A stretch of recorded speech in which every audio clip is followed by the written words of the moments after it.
Your feed is shaping who you become. This is part 5 of the Personal Systems series. So, part 3 focused on identity is formed by repetition. Part 4 is social environments accelerate identity formation. Today, we examine digital social environments because most people no longer live only in physical communities, they live inside feeds. So, what's the problem here? Many people believe they choose what they consume online, but what you see is chosen for you, filtered, ranked, reinforced. Your digital environment is not random. It is curated by algorithmic systems designed to maximize engagement. And engagement is not neutral. It shapes belief, it shapes mood, it shapes identity. In physical environments, influence is limited by geography. Online, it is scalable.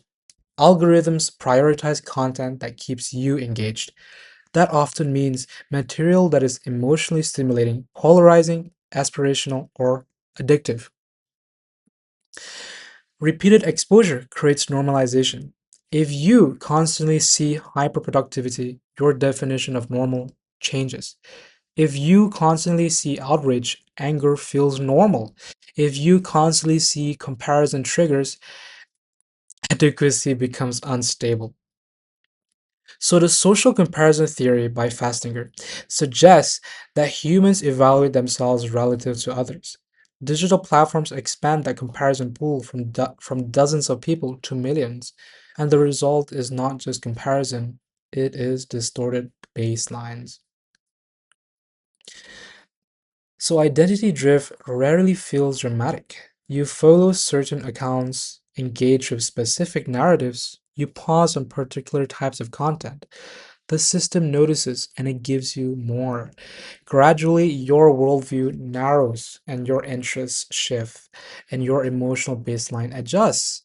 You do not consciously decide to become more anxious, reactive, or insecure. You absorbed repetition.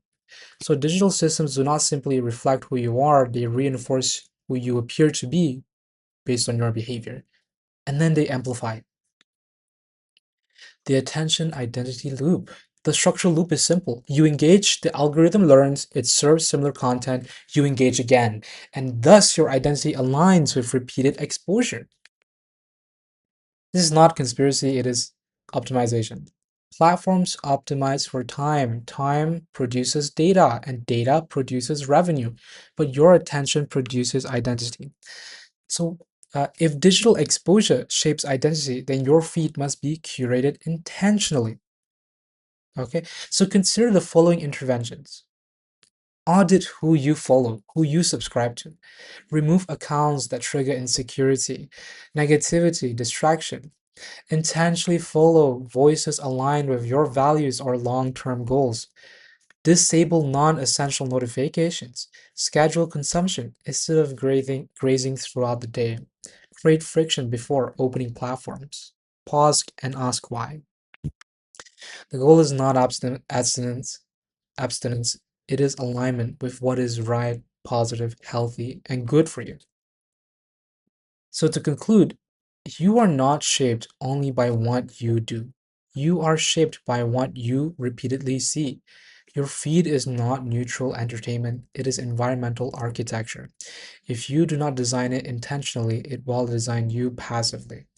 So, in the next entry, we will explore internal systems, how beliefs and self talk either stabilize or sabotage your personal architecture. So, before you close this video, clean one small part of your feed on Instagram, TikTok, wherever. Unfollow the account that may not be good for you.